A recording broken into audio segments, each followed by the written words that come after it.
નમસ્કાર દોસ્તો, આપ જોઈ રહ્યા છો સાઈ ગ્રુપ મીડિયા હાઉસ સંચાલિત નવસારી લાઈવ.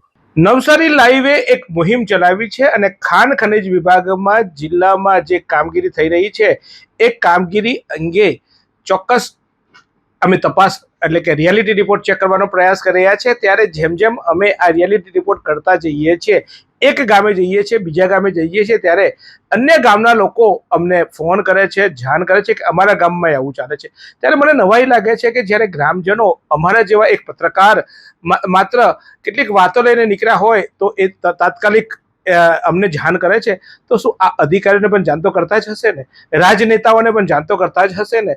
પરંતુ કોણ જાણે કેમ અત્યાર સુધી કોઈએ આ અંગે અવાજ નથી ઉઠાવ્યો અથવા તો આ અંગે કંઈ જણાવ્યું નથી. એટલે મને એવું લાગ્યું, આમ તો એક જ મુદ્દો દરેક જગ્યાએ એક જ વાત કરવાની હોય, પણ મને એવું લાગ્યું કે મારે ચોક્કસ આ લોકોની આશા છે, લોકોની અપેક્ષા છે, તો એ સંતોષવી જોઈએ. એટલે આજે અમે આ નડોદ ગ્રામ પંચાયત વિસ્તારમાં જે આ તળાવ ખોદવામાં આવી રહ્યું છે ત્યાં અમે ઉપસ્થિત છીએ. અને આપ જોઈ રહ્યા છો તે રીતે આ નડોદ ગ્રામ પંચાયતમાં પણ આજે આ જે તળાવ છે એ તળાવમાં જે બધે થાય છે એ અહીંયા પણ છે. અહીંયા આપ જોઈ રહ્યા છો તે રીતે આ તળાવના દ્રશ્યો જુઓ. આ તળાવમાં 20 ફૂટની પરવાનગી એટલે કે 6 મીટરની પરવાનગી હોય છે. અને આ દરેક વખતે હું કહું છું એ જ અહીંયા પણ રિપીટ નથી કરતો, પણ 6 મીટરની પરવાનગી હોય છે. એની જગ્યાએ આ તળાવ પણ ઊંડું ખોદી દેવામાં આવ્યું. એ જ એ જ મોડસ એપ્રેન્ડન્સી કે ભાઈ એક જગ્યાએ પાણી ભરી દેવું એટલે આ પાણી ભરાવા માંડ્યું. કેટલીક જગ્યાએ જો નહેરનું પાણી અથવા અન્ય પાણીના સ્ત્રોત ના હોય તો તળાવ એટલું ઊંડું ખોદી દેવું કે ધરતી માં પુકારી ઉઠે. અને આ તળાવમાં જુઓ આ પાણી ભરાઈ ગયા છે. આ નડોદની આ સ્થિતિ છે. આજે નડોદ બાદ પણ અમને અનેક ગામોના દીપડાના પણ અમને ફોન આવ્યા કે અમારા દીપડામાં પણ આવું થયું છે, તવડીમાં પણ આવું થયું છે, બોદાલી ગામની જે સીમ છે એમાં પણ આ પ્રક્રિયા ચાલી રહી છે.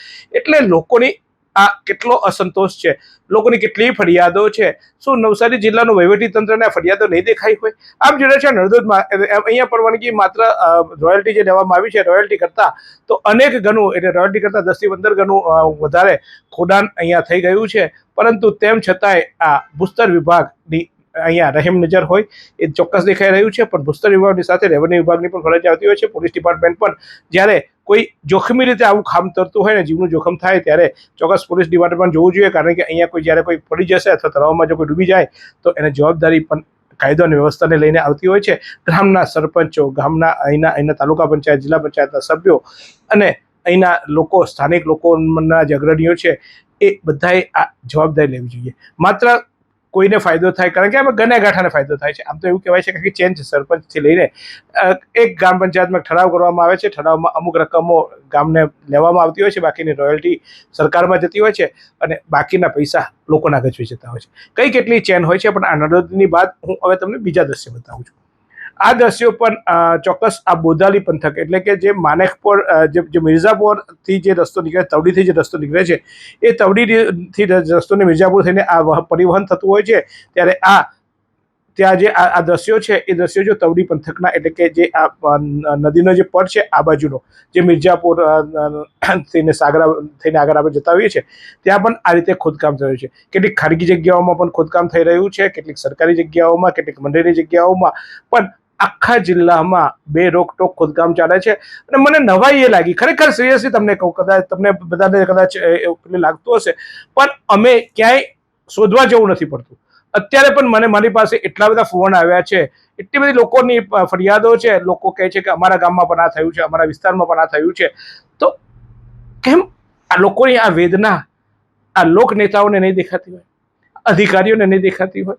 આ તો ખનિજ ચોરીની, મને એમ હતું અત્યાર સુધી મેં પહેલાં એવું કીધું હતું કે કદાચ આ ખનિજ ચોરી એવી પ્રવૃત્તિ છે કે કોઈને નડે ના. તમારી ગટર ઉભરાતી હોય, તમારા પાણી ના આવતું હોય, તમારે ત્યાં ખેતરમાં કદાચ નહેરનું પાણી ના આવતું હોય તો એ લોકોને નડે, લોકોને સીધા એ પ્રશ્નો ટચ કરતા હોય. એટલે કદાચ એ પ્રશ્ને લોકો અવાજ ઉઠાવે. પણ આ ખનિજ ચોરી, ભાઈ ગામમાં તળાવ છે, કોઈ ખોદી ગયું, માટી લઈ ગયું, તળાવ ઊંડું થયું, સારું થયું, પાણી ભરાશે, એમ ગામનું ભલું થાય એ અર્થે આમ તો જતું હોય છે. પણ લોકોને ખરેખર આનાથી કેટલો ત્રાહિમામ પુકારી ગયા છે. આ લોકો જે માફિયા જેવી દાદાગીરી કરતા હોય છે, કોઈ બોલવા જાય તો દાદાગીરી કરતા હોય છે, લોકોને ધમકાવતા હોય છે, ડરાવતા હોય છે. અને આ ભૂમાફિયાઓ, ખાલી ભૂમાફિયાઓ નહીં પણ ખરેખર માફિયાની ભૂમિકા ભજવતા હોય એવું લોકો અમને કહે છે. અમને કહે છે કે અમારું નામ નહીં આપતા, અમને વોટ્સઅપ પર કોલિંગ કરે છે.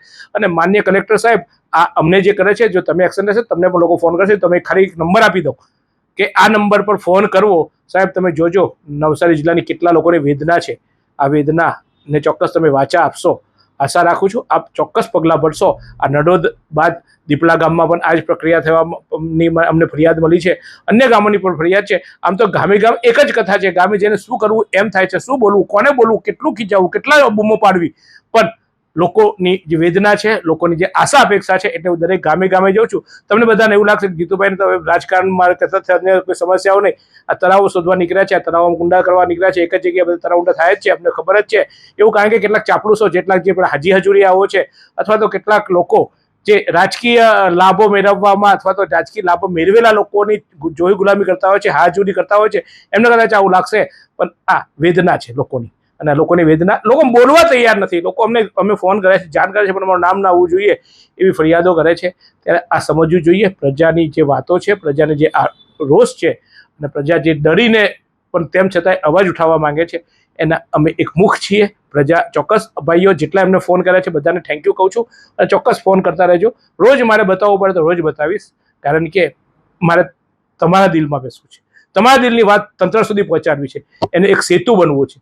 આ કદાચ પહેલાં મને એવું લાગતું હતું કે હું એક બે કદાચ પરિવર્તન કરી શકીશ, મને લાગ્યું કે આ બધા ભૂમાફિયાઓ ભેગા થઈને કદાચ ચોક્કસ ભેગા થઈને મારા પર બી કદાચ કોઈ આમ તો આટગત રીતે ધમકીઓ પણ આવવા માંડી છે, કેટલીક ઓફરો પણ આવવા માંડી છે, અરે પણ હું વેચાવાનો નથી, હું ડરવાનો નથી, અને ચોક્કસ કોઈ રાજનેતા, કોઈ અધિકારીઓ, કોઈ લેખ નેતા મારા અવાજને નહીં દબાવી શકે। હું સાચી વાત છે એ લોકો સમક્ષ મૂકવા માટે પ્રયાસ કરું છું, મારો કોઈ ઉદ્દેશ્ય નથી આ તળાવવાળો કોણ છે, એને કોને પરવાનગી આપી, કયો કોણ નેતા એની સાથે જોડાયેલો છે, એની સાથે મને કોઈ લેવા દેવા નથી, પણ જે નિયમ છે એ નિયમ મુજબ કામવાહી થવી જોઈએ।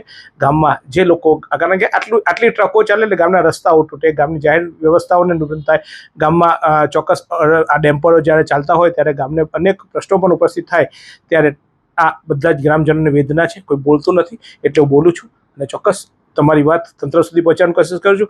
નવસારી જિલ્લાના કલેક્ટરશ્રી પર મને આશા અને અપેક્ષા છે, જોઈએ છે કલેક્ટરશ્રી કંઈક કરે છે કે કેમ, કારણ કે એવી વાતો છે કે એમને ફાઇલો મંગાવી છે, તપાસ આરંભવાના છે। આજે રવિવાર છે, સોમવાર કાલે એમને કામગીરી ચાલુ થશે, આવતા વીક સુધીમાં આપણે જોઈ લઈએ કે શું કામગીરી થશે। બાકી જ્યાં લડવું પડશે, જ્યાં અવાજ ઉઠાવવો પડશે ત્યાં આપણે ઉઠાવીશું, પણ આશા અત્યારે તો આપણે નવસારી જિલ્લાના કલેક્ટર પર રાખીએ છીએ કે એ ચોક્કસ એ કુછ પોઝિટિવલી કાર્યવાહી કરશે। જોતા રહો આજ રીતે નવસારી લાઈવ।